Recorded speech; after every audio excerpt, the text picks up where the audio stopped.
very excited to hear Puneet. Puneet is a he's in the data science field and data science field CTO at Snowflake. So who else can we ask for to tell us about Snowflakes, right? He provides customers and prospects with expert guidance, right? So we are all customers already, some of them are, but they're also prospects on the latest AI ML capabilities, right? We all know that they do great data warehouse. We all know they scale compute, but I'm really curious as an AI ML expert. Then he also helps them how to optimize the integration with their existing architecture, right? And then he's also been helping. How many people use Spark and how many people use Spark? How many people use SnowSpark? Only one, 3. Did you use Spark before and convert to SnowSpark, or most people probably did that, right? That's cool. So they're bringing the same type of data warehouse capability into SnowSpark. So he's probably done a lot of that. So he's the guy we need to ask him if you have any questions. And then because of his expertise in talking to a lot of customers like us and coming to places like this, and he actually goes and gives back a lot of valuable feedback to his product team. So if you want something to tell him to see in product, he's the guy you guys want to talk to, right? Now, my name is Chuck Chicory. I'm a machine learning expert. I've been doing data warehouse for a long time. And I'm glad to be here with my co-host, Jeet. He's also learning. So Jeet, please come on and say a few words about introduce. Thanks, Chuck. I'm a master student. My name is Jeet. I'm a master student at Cal State Fullerton. Well, as a student, his achievements are mind-blowing to me because he got a BTech in electronics communication from IIT Guwahati and double masters from University of Nevada, Las Vegas. Honestly, one master's is hard enough, and he has got double. So, yeah, he has masters in electrical and computer engineering and masters in mathematical sciences. Also, he has a 20-month-old baby, and he loves playing tennis and is passionate for travel. Please have a huge round of applause for Puneet Lakhanpal.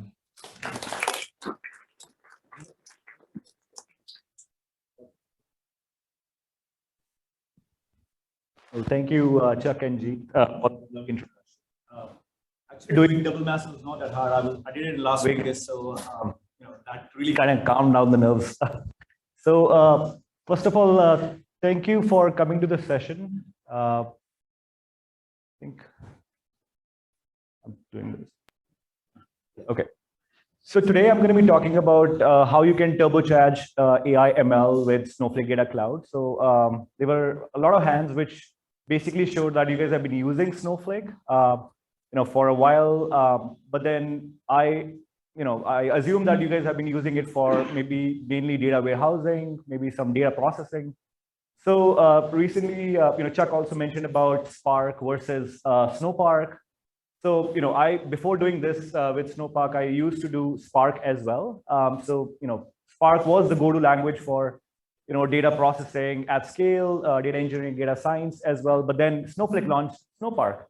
So recently, we also published a, report which basically showed, on top of based on 30 plus POCs as well as production runs, Spark, Snowpark actually came out to be 3.5 times faster on a medium scale, as well as 34% cost savings wise, better compared to Spark. So if you haven't checked it out, Snowpark compared to Spark, I would definitely, love for you guys to try out. And if you have any particular questions on how you can use Snowpark in your use cases, I'll, be more than happy to take that, after this particular session.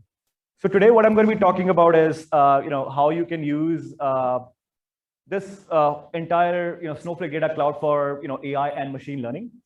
So when we think about AI ML, this kind of comes quite often that let's say I'm a data scientist and I want to build a particular machine learning model, but not only build, but also sort of productionalize that particular model end to end. So there are several steps that I need to kind of go through to kind of get to that endpoint. So I'll start from the very bottom here, which is I'll start with some data. Maybe that data is my own data. Maybe that's some public data that I'm trying to munch together. So, I iteratively build all those features. Feature engineering is like a skill which, a lot of time is kind of goes into that particular, aspect before even you get to the machine learning model.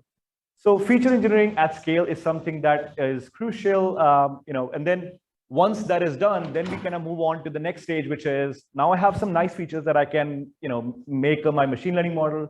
Then I'll build that particular model. I'll use plethora of data science, machine learning libraries, in Python and in Scala, Java, and so on. Maybe I want to use, scikit-learn. Maybe I want to use Profit for, forecasting.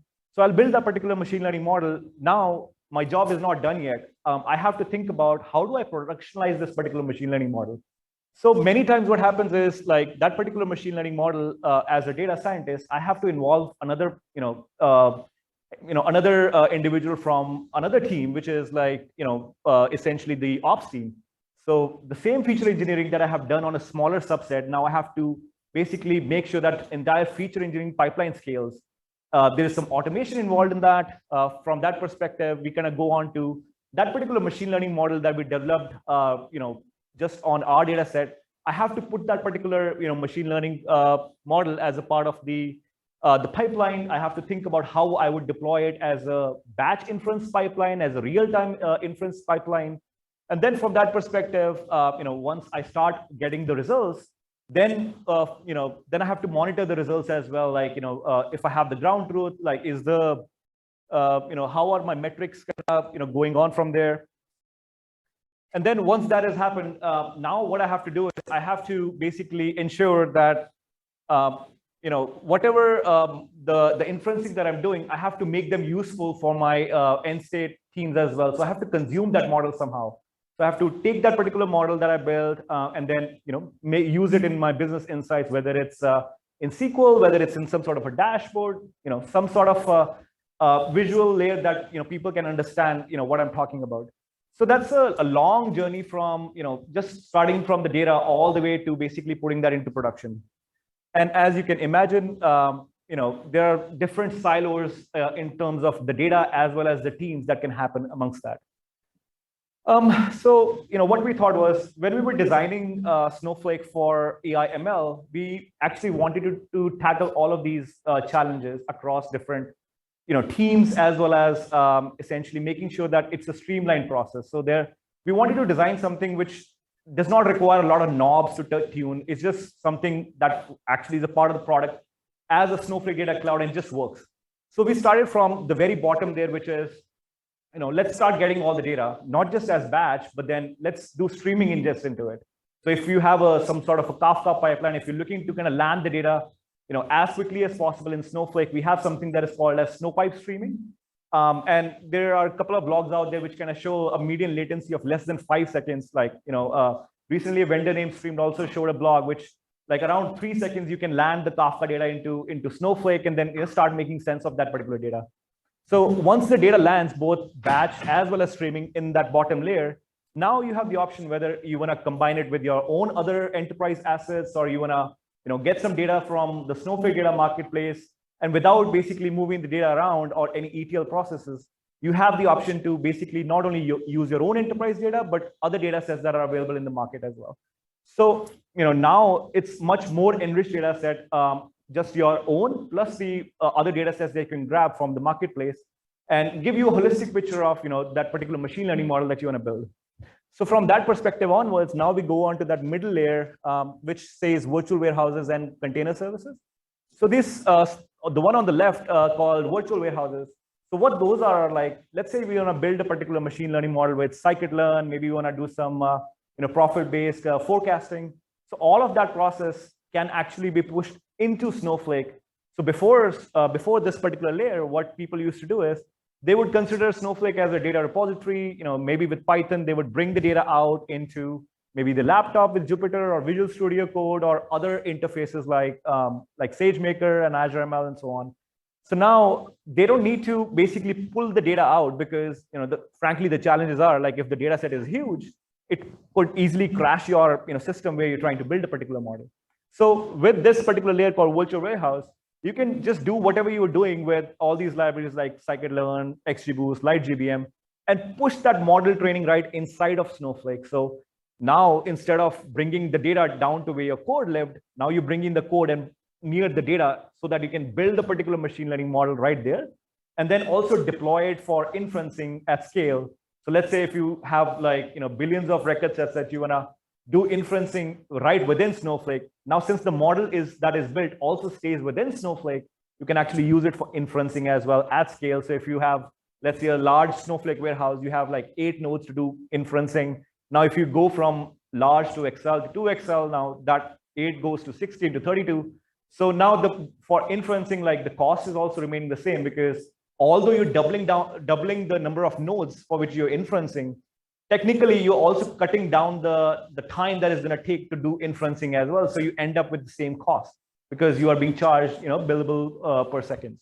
So all that stuff which is in the virtual warehouse does, model training push down, inferencing at scale. Now, what's on that right side is recently we had an annual event called Summit, and we also announced container services. So what that is, if you, so in the previous talk, PagerDuty folks were saying like Gen AI, LLM. So all of that kind of needs, GPUs to basically do, fine tuning that of those large language models, as well as maybe if you wanna, if you have fine tuned that particular large language model on your data set, and if you wanna maybe deploy it as a REST API endpoint, that's what that particular layer does, which is the Snowpark container services. So it kind of gives you those GPUs as well as like if you want to do any real-time inferencing, that's what that is there for. And then on the very top, it's like, you can do push down feature engineering. So, no data needs to be brought from Snowflake into wherever you're doing feature engineering. All that can be pushed back into Snowflake at scale. We also announced model registry in private preview. What that is like, once you have developed a particular model, you need a place where you can store that model, log the model itself, also log what are all the metrics associated with that particular model run. So we also announced a model registry that is kind of maintained on your behalf. And then how do we use these particular models? To that, we also showed like StreamLit Snowflake, which is going to be in public preview soon. It's basically taking StreamLit, which is a Python library, to easily get started with like deploying these dashboards, but actually adding a flavor of Snowflake on it, which is like end-to-end data governance from a role-based access control perspective. You don't need to worry about like integrating authentication, authorization with StreamLit. You're gonna get a editor on the left-hand side, and you kind of see very nice visualizations on the right-hand side. So how many of you folks have tried StreamLit like as a library open source? Have you ever tried it out? Okay, a couple of hands. So great. So yeah, that's what we did. So when we acquired StreamLit, there was no change whatsoever to the open source StreamLit library. That just goes on by itself. But we took care of all the non-fun stuff, which is like, hey, how do I manage all the authentication, authorization, the compatibility between other libraries and, for example, StreamLit, and that's what was done with StreamLit Snowflake. And then lastly, for those folks who are not like hardcore data scientists, but essentially want to still predict what's kind of going on with the data sets, that's what the ML powered functions are for. So let's say if you want to do some time series forecasting, if you want to do some anomaly detection, but right now you just want a particular model which Snowflake is providing, and just fit it to your own data set and make predictions. That's what these ML powered functions are for. So when we're thinking about all those different areas, right, the bottlenecks and basically going from just core data set all the way to productionalizing it, this is what actually solves it, because it just from architecture perspective, from a product perspective, it's just a single platform, single you can use end to end for push down of feature engineering pipelines, deployment of training the particular model. And then fine-tuning that particular model as from a hyperparameter optimization perspective, deploying that particular model end to end, and then also using it for like in a StreamLit Snowflake sort of a fashion to kind of share the insights on top of the data that you have. So in the previous talk, very important thing that was kind of mentioned was when you're thinking about all these models, what's core at this is how do you think about data privacy and security? So these days, a lot of Gen AI LLM talk is happening, but then although some folks might not, trust these services, it's rightfully so, because all of these models that are there are like trained on open public data sets. So now, how do you think about, can you actually send your own data to these APIs and kind of expect a response and expect that sort of data governance to be in place? So that's what sort of Snowflake even solves with container services there, which is like you can take a existing model and then bring it right inside of Snowflake, fine tune that particular model right inside of Snowflake. The data does not need to leave any particular boundary of Snowflake for that reason. So the data stays put wherever your data is supposed to reside, and then you can actually fine tune a model on top of it and use it for inferencing. So that's how it Snowflake solves that particular problem statement around data governance and privacy as far as it is concerned with Gen AI and LLMs.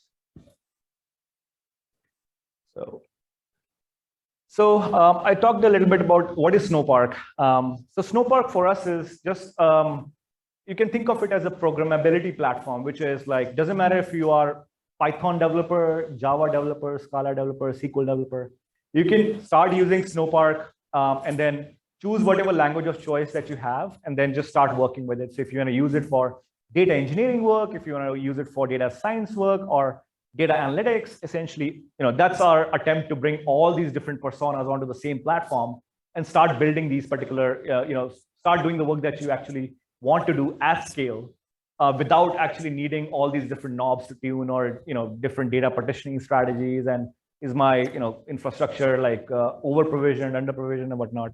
So without needing all those knobs, you can just get started at scale with Snowpark, and Snowpark Data Frame API, as well as the warehouses are there to help in that particular aspect. On the right-hand side, we already talked about container services, which is like, the GPU computes. If you want long-running jobs of that sense, you start a particular job and then you expect it to kind of complete end-to-end, but also do it on a specialized compute like GPUs. That's what the container services is for. You can also have these services where, let's say if you want a Jupyter notebook inside of Snowflake, right? You can use Snowpark container services and then spin up your own notebook, which could be sitting on top of a NVIDIA NeMo Docker container, and spin up that particular container. It has GPUs associated with it. If you need 1 GPU, 4 GPUs, 7 GPU, essentially, it basically makes these particular GPUs available, quickly, faster, without needing a dependency on an external team. And then you can use it to kind of optimize, whatever pipelines that you're trying to design.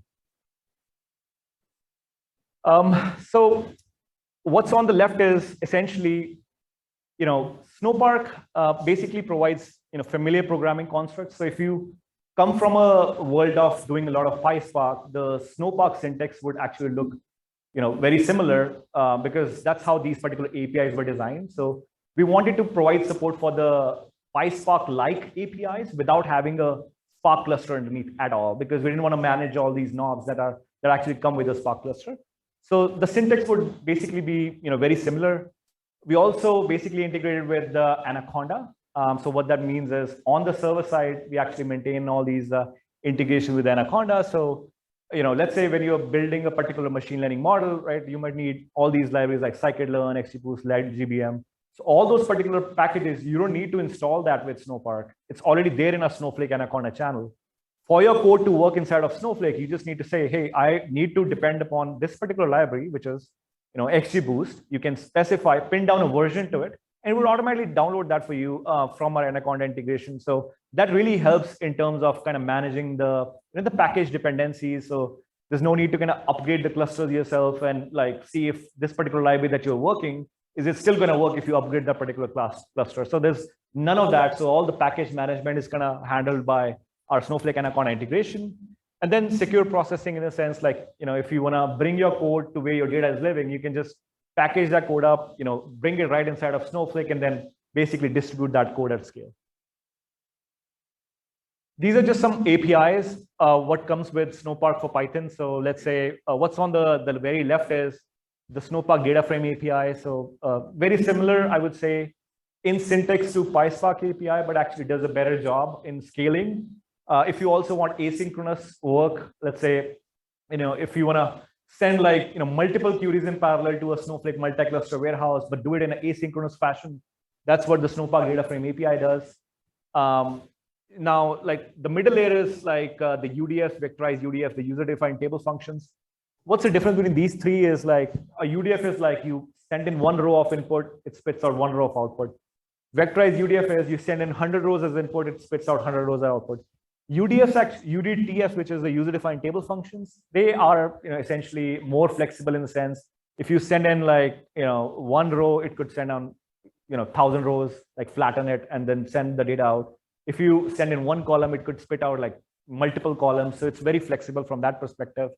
And then why this particular middle layer is very beneficial is, let's say if you spent a lot of time already in basically writing your own code in Python that actually works in your environment. So now let's say you want to work with Snowpark, so you can package up that code as wheel files or targz files, whatever the zip archive is. You can custom import that particular library as long as it's pure Python and bring that right inside of Snowflake as well with Snowpark and distribute the processing at scale. So that's what is possible with these UDFs, vectorized UDFs, user-defined table functions, and scalar UDFs. This is a very common question as to, like I mentioned that there is a Snowflake Anaconda channel which already has like 1,000+ packages already installed. So a very common question is like, are we restricted to only those packages that exist within the Anaconda channel? The answer is no. So basically, you can not only get the packages which are there in an Anaconda channel, but then you can also import these custom packages as long as they're pure Python. So if there are packages which you have built in your enterprise or you want to basically download from PyPy, you can do so with our custom import functionality with Snowpark and make it work right inside of Snowflake. The one on the right-hand side is the stored procedures. So basically, think of it as an orchestrator of all the other stuff. So you start with a stored proc. It would, you have the ability to call the data frame API, the UDFs, and so on and so forth. The ones in the color, like on the left-hand side down below, that's like the ML modeling API, meaning if you want to basically build models like scikit-learn, XGBoost, LightGBM on top of Snowpark data frames directly, you don't have to write a Snowpark stored procedure for that. You can just go directly on a Snowpark data frame and build models right there and then. And then the last one is just a model registry that kind of comes with it. So once you build the model, you can log the model, different versions, track whatever the metrics that come with it. If you want the best model out of all the runs, you can just basically sort them by whatever score that you're tracking that particular model by. So all that model just really helps in that particular functionality of automatically figuring out like what was the best score for that particular model, and then using it in your particular pipeline. And then we also kind of came out with the vectorized user-defined table functions, user-defined aggregate functions, and whatnot. There's a lot of kind of detail on Snowpark. I understand this is like could be a lot. So if you have any questions on which of these APIs can I use for my use cases, I'd be more than happy to stay back after the call, after this session, and kind of talk in detail about that. This is just a mind map. On the very left-hand side, on the top, you see that you're writing basically a Snowpark data frame query. You write that in Python, it's automatically translated into SQL. So it kind of operates on the Snowflake SQL engine. On the right-hand side is like, if you have already written the code in Python, you can basically zip it up and bring it into a user-defined functions and then operate it right inside of Snowflake. So why is this beneficial? So if you think about it, like what's happening over here is with the data frame query, it's basically converting that into SQL. So now let's say if I'm a data scientist, I built a particular Python model, right? Now, let's say I want to do some inferencing at scale on that. So I will create a user-defined function, and that becomes a function right inside of Snowflake. Now you can use that function just seamlessly, whether it's you're using SQL or Python, doesn't really matter. To me as a data analyst or a SQL person, I don't really need to know what's actually happening underneath. So if I want to basically call a SQL, right, like, similarly, like how there are other SQL functions, now you can actually call that particular model, which is also now a first-party function, right in the same SQL statement, although it was designed as a Python function. So that's how it's like pretty powerful. Similarly, in the same SQL, you can actually call Java functions as well and Scala functions. It doesn't really matter. So it's like seamless across from whatever language of choice that you have. Another cool thing with Snowpark is, when you're working with Spark, essentially, you basically connect a notebook to a Spark cluster. Now you're constrained to that particular cluster. So if you want to do just simple feature engineering or model training or different model predictions, you have to use that particular compute that you're connected to. Otherwise, the only option is you have to distribute all these different pipelines, all these different jobs in different notebooks. So you can connect all of those different workloads into different clusters. So, with Snowpark, it's basically seamless. So you can just say Snowpark session.use warehouse. Let's say I know my feature engineering at scale is going to take a standard large warehouse. I'll just say session.use warehouse. Instantaneously, it will switch to that large warehouse. Now, let's say I want to do model training. I can instantaneously again write session.use warehouse, medium Snowpark optimized warehouse, and it will switch to that. So it's like isolated from that perspective as well. So you can just, even if it's a single notebook, you can connect separate parts of your workload to whatever warehouse that you're supposed to use and instantaneously switch to that. So that also helps a lot in like cost governance and making sure that you're only using the warehouse that is fit for that particular need for the workload. So we already talked about the ML modeling API, which is, not only can you do model training on top of the Snowpark data frames, but then pre-processing, which is, if you want to push down, hey, I want to do some one-hot encoding on these, on my data sets or min-max scalars, all of that is pushed down into Snowflake. No data ever leaves the Snowflake environment. It's just pushed down into Snowflake at scale. This is the model registry, which talks about like you can basically, centrally publish the particular models that you're building, see those different models being logged along with your versions, along with whatever metrics that you're tracking. These are Snowpark optimized warehouses. So you might already be, for folks who have been working with Snowflake, you might have been using like standard warehouses a lot, which is like, here's a standard warehouse. Like, let's say there's a standard large warehouse that'll have like 8 different nodes with it on a scale out factor. These Snowpark optimized warehouses are, special warehouse that basically dramatically increase the memory per node. And let's say, it's like compared to the standard warehouse, there'll be much more memory that would be allocated to it, a lot more cache. These are much more powerful machines that are available to actually do the processing at scale, but also provide a lot of memory to each particular node. So, 2 different types of warehouses, standard warehouses and Snowpark optimized warehouses. This is an example of an end-to-end machine learning with Snowflake Data Cloud. So starting from the very left, you start with the data that is sitting in Snowflake tables or like, in S3, which maybe, you like iceberg, concepts. And so maybe it's wherever the data lake is, essentially you start there. And you start with this creating like Snowpark data frame. So Snowpark data frame is nothing but you say Snowpark session.table, give it a table name, and all that is going to do is going to create a pointer to that particular table. Now let's say if you want to chain multiple 100 transformations together on top of that. So it's going to be lazily evaluating those transformations. So as you are adding on these transformations, it's not going to be doing anything. Only when you say, hey, I want to save these results, or I want to see some results set out of it, only then it's going to execute at that single point. And then that's what Snowpark data frames do. So starting from the left, right, like you are preparing and transforming, you're doing feature engineering push down. Once the feature engineering data set is ready with Snowpark, you can call the model.fit on that Snowpark data frame. You can log that model to the model registry and then use it for inferencing. So, if you want to do some inferencing at scale on like 1 billion records, you can use that concept over there. I talked about Snowpark container services. So this is what it is. So like, for example, how there's a Docker Hub. Similarly, we kind of came up with our Snowflake's image registry. So essentially, let's say I use Docker a lot, where I would write a Docker container, start with the base image, install my own Python libraries on top of it, include my own code, and do a lot of stuff with that. So that's what it does, which is like, you start with that particular Docker file. Now you need a place for that Docker file to be living somewhere. So Snowflake kind of came out with this image registry. So we push that Docker file into Snowflake managed image registry. We also specify, we also have a managed container platform where, in Kubernetes, for example, you always start with like writing a spec file. So spec file kind of tells, here's my Docker container. This is where it's sitting. This is how my services are going to be. And then, if there are any sort of API endpoints, public ports, and whatnot.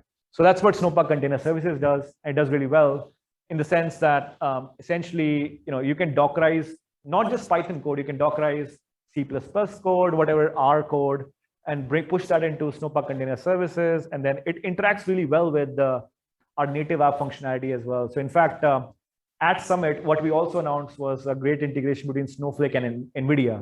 So if you work with NVIDIA, you might be familiar with the NVIDIA NeMo framework. So those are like, set of framework which actually does end-to-end, data curation.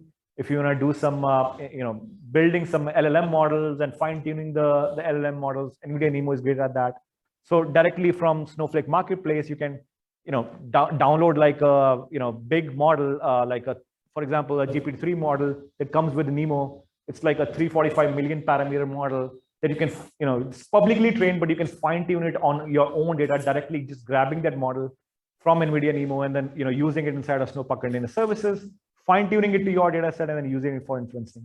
So that's where, like, with this, essentially we kind of keep the data governance and privacy, secure, and at the very foundation of whatever we want to do with Gen AI and LLM stuff, and then basically also work with these models that are NVIDIA has sort of already pre-trained, but then fine-tuned in your own data set. So that's what this container services does a lot. So these are certain of the workloads that are supported on container services. So you can, you have the option to use GPUs with that. You can run open source LLMs. You can, if you have any C++ sort of code, and you can bring that inside of Snowpark, you can bring that inside of Snowpark Container Services. And then essentially you can, you can run the apps as well, very well integrated with the container services. This is a typical cycle that I talked about. Like I started with a Docker container, push it to a Snowflake managed Docker registry, and essentially, write a spec file and then deploy that particular, and it's going to be managed and running inside of Snowflake Compute. So no data needs to kind of go anywhere.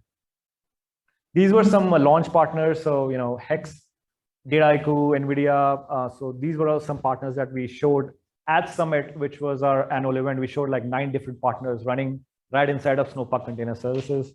So if you are interested in vector databases like Pinecone, we also run Pinecone within the Snowpark Container Services as well, or any examples that you want to see like Carto or Relation AI. So all those can be run right inside of Container Services. Streamlit in Snowflake. So some folks are pretty familiar with the Streamlit. So I talked about this earlier. It's just getting insights pretty quickly. So this shows an example where you just import Streamlit as a particular library, and then you can develop apps. But with Streamlit in Snowflake, what we did was we combined the power of Snowflake plus Streamlit to kind of get these best out of class these visual insights right inside of Snowflake. So you have the capability to edit these on the left-hand side and then also see these visualizations on the right-hand side. You also have the ability to share these insights with your colleagues and so on. So, it's very easy to kind of get started with this. I love Streamlit. I develop a lot in Streamlit. And with this Streamlit in Snowflake, you can actually deploy end-to-end pipelines as well. So just with a click of button, you can take data from S3, bring it into Snowflake, do feature engineering, push down into Snowflake, train like 1,000 models in parallel, and then spit out predictions, add explainability, track those models as well as Streamlit Altair charts. All that end-to-end pipeline can just be done with the click of a button in Streamlit in Snowflake. So this is just an example of Streamlit in Snowflake. You can see on the left-hand side there is a editor. On the right-hand side you see some dashboards being automatically refreshed. It's pretty. You can use these models that you have built right inside of Streamlit in Snowflake as well to kind of make predictions. So nice interface there. And then how does this come into fruition? So you can basically maintain governance of the data as well as ML models right there inside of Streamlit in Snowflake. No need to kind of worry about the governance, or that's already pre-packaged in. And essentially you can share it with your colleagues. And then this would be my last section on the power functions, which is like what I talked about earlier, which is if you don't want to build a particular model, but you still want to use a model for basically getting insights of the data, that's what these ML powered functions are for. So examples would be like, you don't want to manage any complex infrastructure, but still you want to use these models. So, what this example shows is it's basically forecasting, based on your data set, but the forecasting model is provided by Snowflake. So if you want to do some time series forecasting, and you have some target columns, so it'll basically, spit out that, here's what the forecast looks like for, n number of periods. So just forecasting, anomaly detection, or contribution explorer are some examples. So anomaly detection is like, if you want to, basically, if you have a time series data, but suddenly something were like really popped up or then really kind of, went down. So, it automatically kind of captures and highlights that for you. And then basically it's just trying to detect anomalies in any sort of time series. We use that anomaly detection, quite a lot. So all these particular metrics that we are tracking for, essentially, we want to be seeing like, is that suddenly spiking for BERTs, or is there a sudden decline as well? So very useful from that perspective. And I'll skip that. And then this is around the Gen AI LLM, which is like on the left-hand side, if you have stuff as like external LLMs, examples being Azure's OpenAI or ChatGPT, let's say an externally hosted service. And if you want to interact with those, right, with the data that is sitting in Snowflake, we have Snowpark external access, which allows you to interact directly with those, requesting direct internet, as well as we always had these external functions, which is like, going through the API integration and, the Lambda layer, and then basically interacting directly with Azure, OpenAI, or ChatGPT.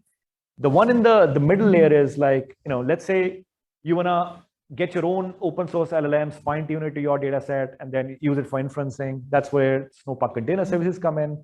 So you can not only choose an existing open source LLM, but then you can also use LLMs from like NVIDIA, but also Snowflake is also providing LLMs, our own LLMs, such as Document AI. So if you have any PDF documents, if you want to automatically extract information from them without requiring a lot of training, that's what Document AI comes in, and that's like a LLM that we are providing. Text to code is also example that we showed. So this is also a common use case. It was also talked about in the last talk, which is like if you're writing the code, if you're writing the text, it automatically converts that into a code and then allows you to run that SQL query. That's another document, another LLM that we are providing as a LLM powered experience. And then semantic search, basically, searching on either marketplace or on our documentation with just whatever words that you're typing, but automatically understanding the context to it and basically figuring out what is the best search result. So those are some LLM powered experiences Snowflake is providing, but then you can bring in your own open source LLMs as well as the NVIDIA LLMs, Reka LLMs, and the partner LLMs. So definitely a lot has changed from several years ago where it was only used for warehousing, but now it's like much more packed functionality all the way end to end for AIML, and this is how you turbocharge AIML with Snowflake Cloud. Thank you.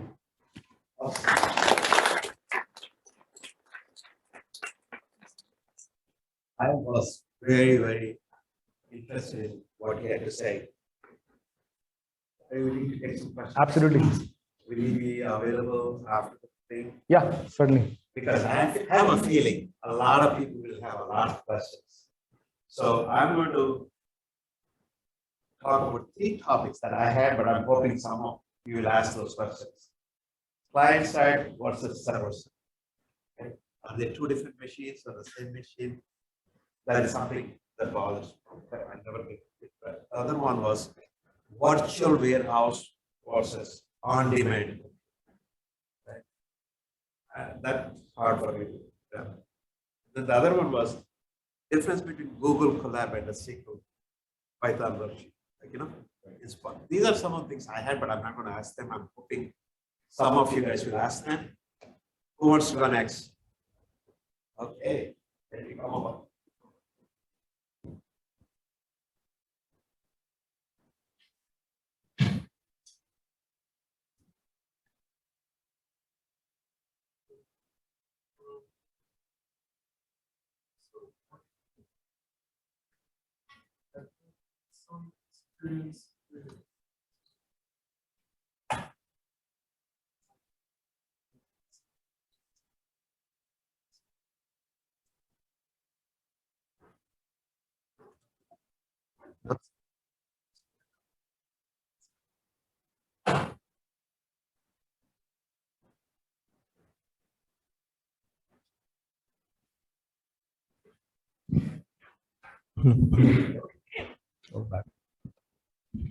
Thank you. Yes. So thank you. I was saying that I don't have a lot of experience with Snowflake. In my company, we are very heavily leveraged on AWS. And my question is, so what is the added value of using all of these ML boosting technologies versus what we can already do in SageMaker, where we use notebooks to deploy resources, we do hyperparameter tuning, visualization, that sort of thing. What would that represent in terms of cost, computing, flexibility? So like, why would I want to pitch this to my manager as opposed to what we do in SageMaker? Okay. Thank you for that question. That's a great question. So in fact, we are partners with SageMaker as well. So I think the answer kind of comes down to where is your data set starting? So is your data set in Snowflake or is it in S3 entirely? So if it is in Snowflake, technically, just as an assumption, what I might be doing is like, if your data set is in Snowflake, but you have a SageMaker, you'll be pulling the data down into where SageMaker is. So chances are, like if that is like a billion record set data set, on which you're either doing feature engineering, that particular machine on SageMaker might crash because essentially, it might be, it's basically, when you start with that, you have to figure out like what is the environment that you want to start with, like 4 GB RAM, I don't know, maybe 2 CPUs. So you have the choice to kind of go up and up, but then essentially you might be pulling the data out to kind of do that, and then you might face challenges with essentially what the infrastructure is on SageMaker. Absolutely, you can do so, but then another alternative architecture for that would be if you install Snowpark as a library that I mentioned, you can install that right on top of SageMaker. So what SageMaker is providing is, let's say if you start with Python 3.8, 3.9, 3.10, you can install Snowpark as a library anywhere, whether it's on your client, which is Visual Studio Code or Jupyter Hub or even SageMaker. Now, instead of bringing the data for feature engineering down into SageMaker, you can just write the code in SageMaker, but push the feature engineering back into Snowflake. So essentially, you don't need to bring any data down. You can just push the feature engineering into Snowflake, and all the group buys that you want to do, all the windowing operations that people want to do for feature engineering, all that can be done right inside of Snowflake. Now, let's say if you want to do inferencing or model training, right now you might be using SageMaker. Absolutely, great platform, whether you can use GPUs as well as you can do distributed model training as well, so and experiment tracking. So, again, if the data is sitting in Snowflake, you can basically do feature engineering, but then basically take the data out and then build the model in SageMaker. Because let's say if you have those particular use cases where you would need the distributed model training or you need the GPUs, I would recommend SageMaker would be the right platform to do the distributed model training as well as GPUs. However, if there are any particular use cases which don't need the GPU or distributed model training, and if your data is already in Snowflake, you can still take that particular model, build that right inside of Snowflake. If those are sort of use cases like light GBM or XG boost model or scikit-learn, which does not require distributed model training on GPUs. On the other hand, once you've trained the model in SageMaker, you can take that model and bring it inside of Snowflake for inferencing. So the value add there inside of Snowflake would be not only your data is now sitting inside of Snowflake, but then your model is also sitting there in Snowflake. So there is a centralized governance layer for both data as well as model right inside of Snowflake, and you can use it for near real-time inferencing as well. So if you have a Kafka pipeline and your model for inferencing is sitting right inside of Snowflake, you can actually use Snowpark to basically, as soon as the data lands, you can basically define a pipeline to do near real-time inferencing as well. So those, I would say, like, we are great partners with SageMaker. Absolutely, I would recommend if you have those use cases for doing, distributed model training or GPUs currently, do it on SageMaker, but explore like, feature engineering needs or model deployment specifically for batch inferencing right inside of Snowflake. Also, if you have any use cases for real-time inferencing, I would also recommend SageMaker endpoints, for like instantaneous, response time if you have those sort of real-time use cases. So that's how you could think about that, as a combined approach. Thank you.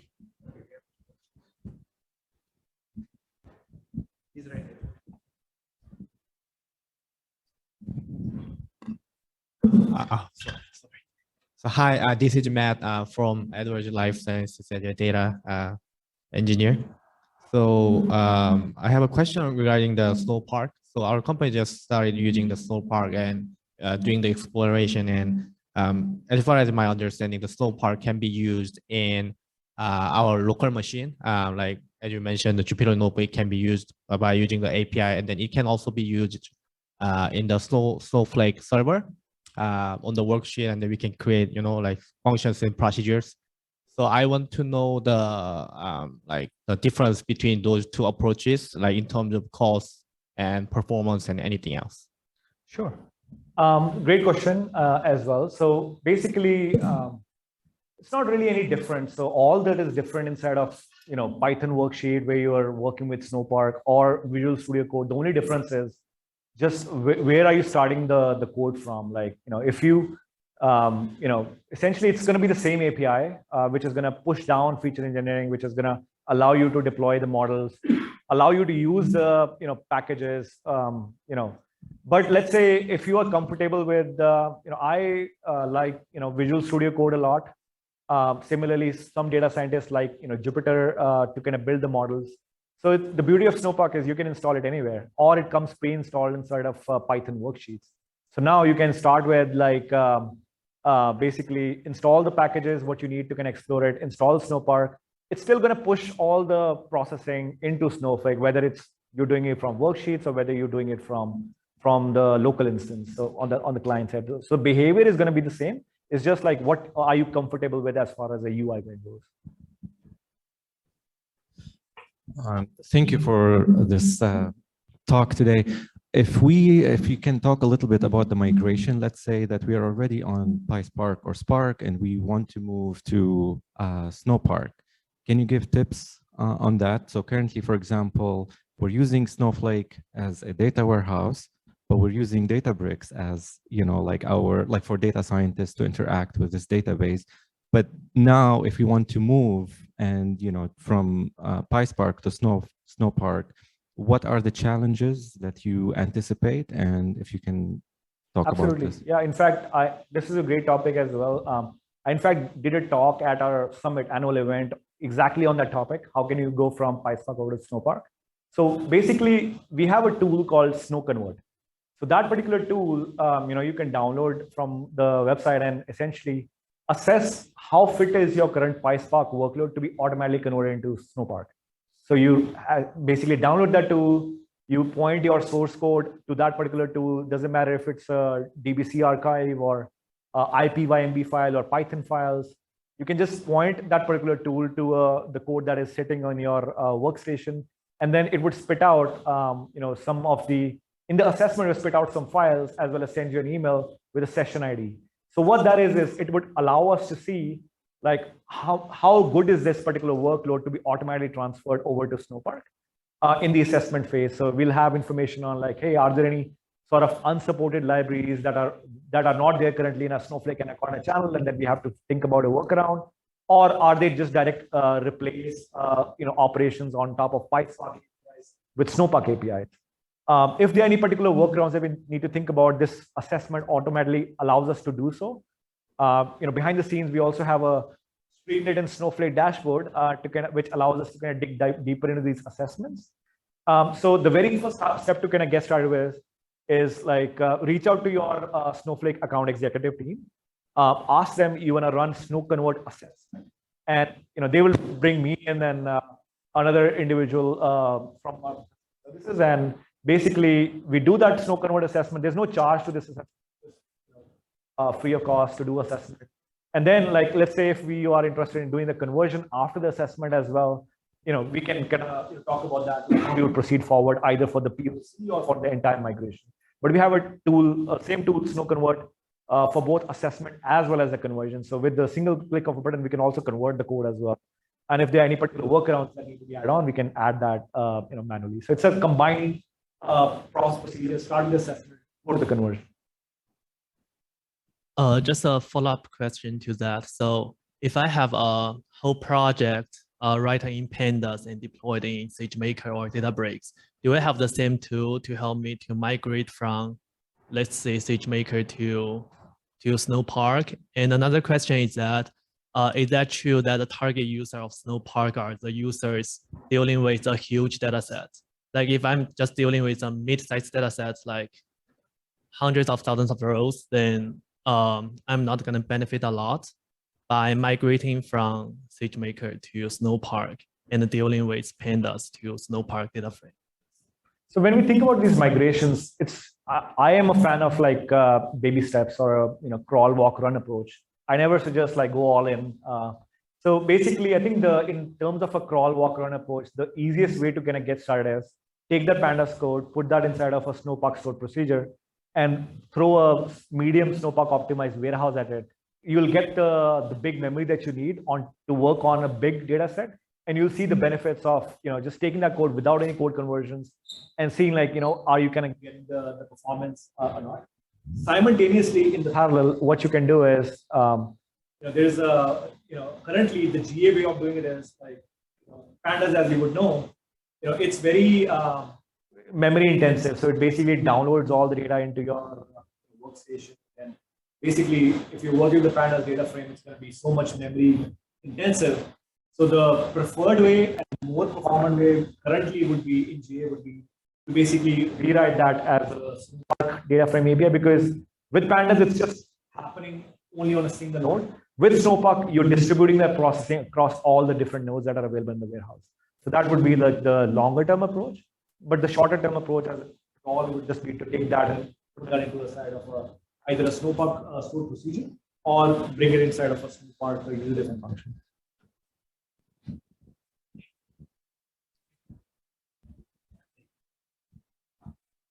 Can you guys hear me?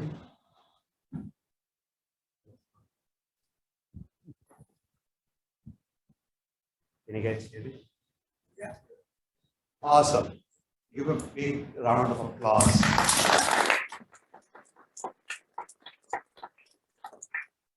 I want to thank you all.